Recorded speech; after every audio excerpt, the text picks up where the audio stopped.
दोस्तों, अगर आप नौकरी करते हैं, चाहे प्राइवेट कंपनी में हो, फैक्ट्री में काम करते हो, ऑफिस एम्प्लॉय हो या फिर डेली वेज वर्कर, तो अब आपके काम के घंटे, salary structure, over time, PF और कई दूसरे नियमों में बड़ा बदलाव देखने को मिल सकता है।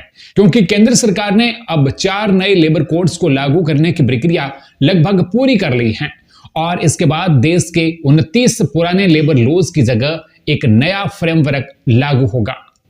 अब बहुत से लोग सोच रहे हैं कि आखिर इन नए नियमों का असर उनकी सैलरी पर क्या पड़ेगा। काम के घंटे बढ़ेंगे या घटेंगे, इन हैंड सैलरी कम होगी या ज्यादा, और क्या एम्प्लॉइज को इससे फायदा मिलेगा या मुश्किलें बढ़ेगी। तो आज के इस वीडियो में हम आसान भाषा में समझेंगे कि आखिर ये 4 नए लेबर कोड्स क्या हैं, कौन कौन से बड़े बदलाव होने वाले हैं और इनका सीधा असर आपकी नौकरी और जेब पर कैसे पड़ सकता है। लेकिन उससे पहले एक छोटी सी रिक्वेस्ट, यदि आप चैनल पर पहली बार आए हैं तो सब्सक्राइब करके नोटिफिकेशन ऑन कर दें, जिससे आने वाली हर एक वीडियो की अपडेट आपको समय पर मिलती रहे। देखिए, केंद्र सरकार ने 8 और 9 मई 2026 को 30 से ज्यादा गजट नोटिफिकेशंस जारी किए हैं। इनके जरिए इन लेबर कोड्स को लागू करने की तैयारी पूरी की गई है। सरकार पहले ही 21 नवंबर 2025 को इन नियमों को लागू करने की तारीख तय कर चुकी थी और अब धीरे धीरे इनका इम्प्लीमेंटेशन आगे बढ़ रहा है।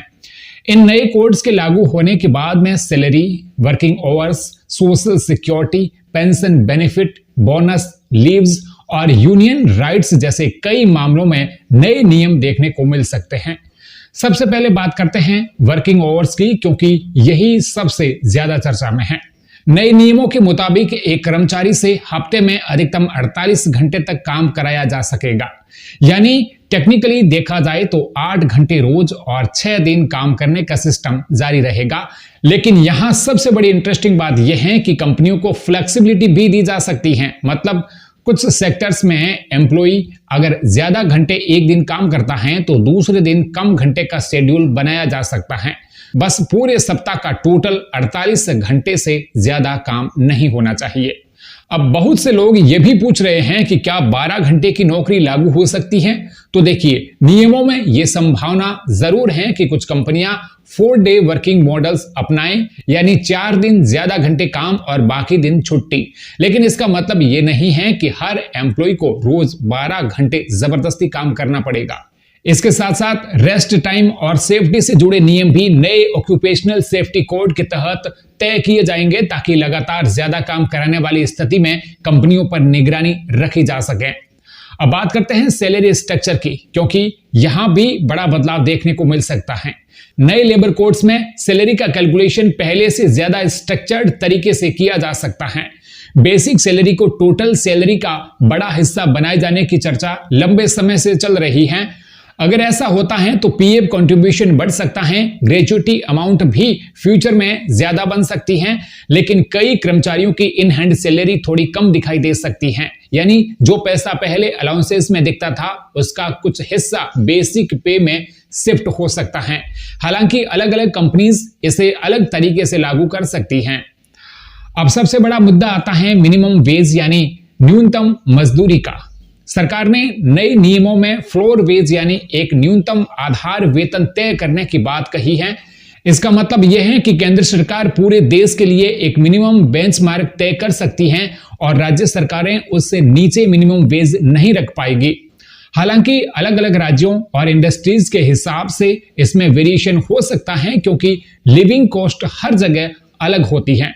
लेकिन यहां एक बड़ा बदलाव यह हुआ है कि मिनिमम वेज तय करने वाला पुराना डिटेल फॉर्मूला अंतिम नियमों से हटा दिया गया है। पहले ड्राफ्ट्स रूल में मजदूरी तय करने का एक क्लियर फॉर्मूला दिया गया था, जिसमें एक वर्कर फैमिली की जरूरतों को ध्यान में रखा गया था। जैसे हर व्यक्ति के लिए रोजाना 2700 कैलोरीज का भोजन, 4 लोगों के परिवार के लिए साल भर में 66 मीटर कपड़े, किराए का खर्च, बिजली और ईंधन का खर्च, और यहां तक कि एजुकेशन, मेडिकल और इमरजेंसी खर्चों को भी शामिल किया गया था। यह फॉर्मूला सुप्रीम कोर्ट के पुराने महत्वपूर्ण फैसलों और इंडियन लेबर कॉन्फ्रेंस की रिकमेंडेशन पर आधारित था। लेकिन फाइनल रूल्स में इन डिटेल फॉर्मूले को हटाकर कहा गया है कि वेज स्टैंडर्ड्स बाद में अलग ऑर्डर्स के जरिए जारी किए जाएंगे। अब इसी बात को लेकर कई लेबर यूनियंस और एक्सपर्ट्स चिंता जता रहे हैं, क्योंकि उनका मानना है कि अगर क्लियर फॉर्मूला नहीं होगा तो अलग अलग राज्यों में मजदूरी का अंतर ज्यादा बढ़ सकता है और कुछ जगह वर्कर्स को उम्मीद से कम वेतन भी मिल सकता है। अब एक और बड़ा बदलाव गिग वर्कर्स और अनऑर्गेनाइज्ड सेक्टर के कर्मचारियों से जुड़ा है। सरकार सोशल सिक्योरिटी फंड बनाने की बात कर रही है ताकि delivery workers, app based workers, contract labour और असंगठित क्षेत्र में काम करने वाले लोगों को भी कुछ सोशल सिक्योरिटी बेनिफिट मिल सकें। आज देश में लाखों लोग ऐसे हैं जो परमानेंट एम्प्लॉइज नहीं हैं लेकिन लगातार काम कर रहे हैं। ऐसे लोगों के लिए पेंशन, इंश्योरेंस या बेसिक प्रोटेक्शन जैसी सुविधाओं पर लंबे समय से चर्चा चल रही थी। अगर यह सिस्टम सही तरीके से लागू होता है तो भविष्य में जीआईजी वर्कर्स को कुछ राहत मिल सकती है। इसके अलावा कंपनियों के लिए सैलरी स्लिप देना भी जरूरी बनाया जा रहा है, यानी एम्प्लॉय को उनके पेमेंट का प्रॉपर रिकॉर्ड देना होगा, जिससे ट्रांसपेरेंसी बढ़ेगी। अब सवाल यह है कि क्या इन नए नियमों से एम्प्लॉइज को फायदा होगा या नुकसान? देखिए, इसका जवाब इतना सीधा नहीं है। कुछ लोगों को बेहतर सोशल सिक्योरिटी और स्ट्रक्चर्ड सैलरी सिस्टम का फायदा मिल सकता है, जबकि कुछ कर्मचारियों को इन हैंड सैलरी में बदलाव देखने को मिल सकता है। कंपनीज के लिए भी कंप्लायंस प्रोसेस बदल जाएगा, क्योंकि अब 29 अलग अलग लेबर लॉज की जगह सिर्फ 4 बड़े कोड्स लागू होंगे। इससे पेपर वर्क कम होने की उम्मीद है, लेकिन इंप्लीमेंटेशन कितना स्मूथ होगा ये आने वाले समय में पता चलेगा। एक और महत्वपूर्ण बात यह है कि अलग अलग राज्य इन नियमों को अपने हिसाब से लागू करेंगे, यानी हर राज्य में इंप्लीमेंटेशन की स्पीड और तरीका थोड़ा अलग हो सकता है। कई इंडस्ट्रीज में हाइब्रिड वर्क और रिमोट वर्क अब आम हो चुके हैं, इसलिए नए नियमों में फ्लेक्सिबल वर्किंग सिस्टम को भी ध्यान में रखा गया है, यानी फ्यूचर में ट्रेडिशनल ऑफिस टाइमिंग के अलावा दूसरे वर्क मॉडल्स भी ज्यादा देखने को मिल सकते हैं। तो कुल मिलाकर नए लेबर कोड से सिर्फ सैलरी बदलने वाले नियम नहीं हैं, बल्कि ये पूरे एम्प्लॉयमेंट सिस्टम को बदलने की कोशिश माने जा रहे हैं। इसका असर प्राइवेट जॉब से लेकर के फैक्ट्रीज, स्टार्टअप, गिग इकोनॉमी और डेली वेज वर्कर्स तक कई लोगों पर पड़ सकता है। अब आने वाले महीनों में सबसे ज्यादा नजर इस बात पर रहेगी कि कंपनियां और राज्य सरकारें इन नियमों को किस तरह से लागू करती हैं और एम्प्लॉइज को इसका वास्तविक असर सैलरी स्लिप और वर्किंग कंडीशन में कितना दिखाई देता है। वैसे इन नए लेबर कोड्स को लेकर आपकी क्या राय है?